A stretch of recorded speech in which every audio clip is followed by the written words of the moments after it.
Hi everybody, today I'm going to do some more comparison videos for the Eastman saxophones. This here is the Eastman 650 Alto, which is designed a little bit more like a traditional Alto or Selmer style, I guess you'd say. And then this one's designed a lot more like a flute manufacturing technique. This is the Eastman Rue St. George 850 Alto. You can see a lot of flute inspiration in this one, and I'll get more into that later. But let's first just play them and compare them, and then we'll talk about some differences between their designs. So have a listen, and let me know what you think. Thanks, guys.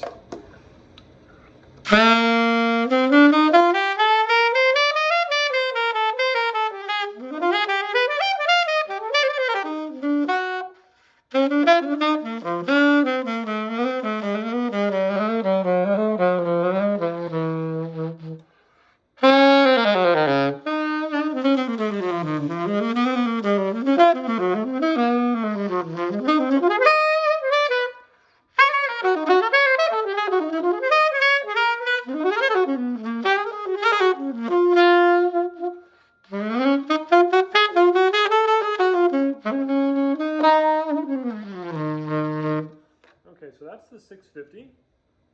Now I'm going to play the 850 as quickly as I can. And then we're going to quickly just go over a few of the key design differences that I see between them, and yeah.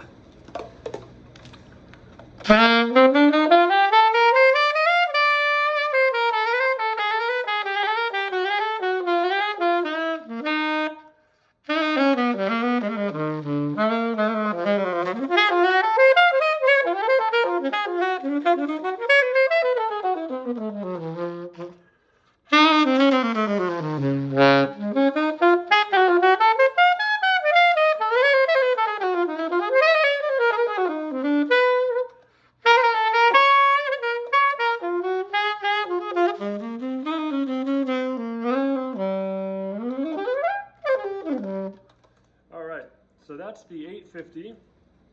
Now let's just look at a few of the differences. There's definitely a lot of feel differences between these saxophones. So I'll try and do some close-ups so you guys can see the details of the saxophone. You can see that they've done, looks like some solid brass resonators in, looks like Pisoni pads here. So they're trying to pay attention to build quality. One of the first things that I notice when I play the saxophone, or this saxophone, is the rather different octave lever that they have going on here. I don't know if you guys can see this too clearly, but this is really a non-standard octave mechanism here. You know, it's not like what you normally see on many saxophones, and you can see that, you know, this is really coming from a different kind of flute player perspective, I would say.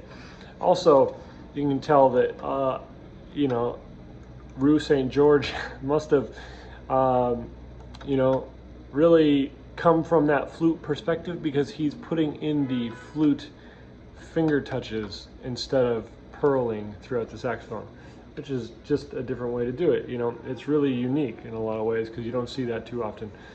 Also, just from a repairman standpoint, I would say that they're coming from the flute perspective because the adjustments and touch pieces on for regulations are done in the classic flute styling, something like you might see on a Haynes or Powell flute. So that's quite interesting.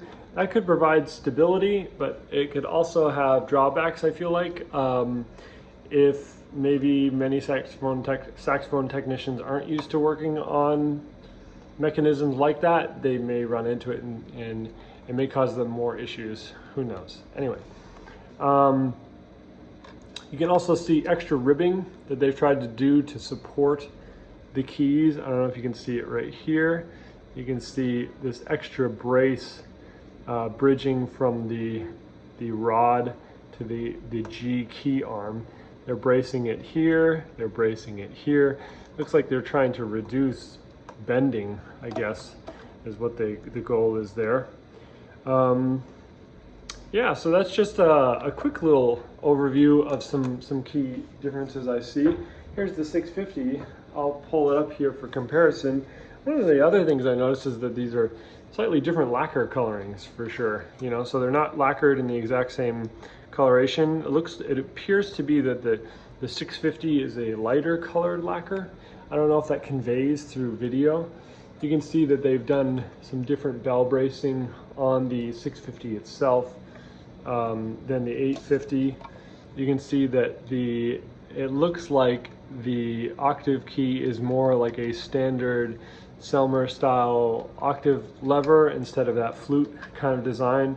All the adjustment corks and regulations are done in a standard saxophone styling as well.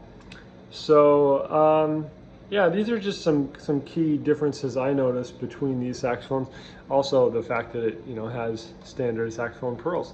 Anyway, I hope that this video was a little bit helpful for people because if you don't get a chance to play different saxophones every day, you know, maybe you'd look online and you wouldn't be able to tell what's the difference between the 650 and 850.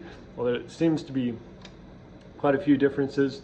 I don't really know how much different they sound, so why don't you guys comment below and let me know if you hear any tonal or sound differences between the two and which you prefer. That would be very helpful to everyone, I feel like. And yeah, I could make this video go on and on, so I'm not going to do that. Anyway, thank you guys so much for everything, and yeah, hopefully this was helpful.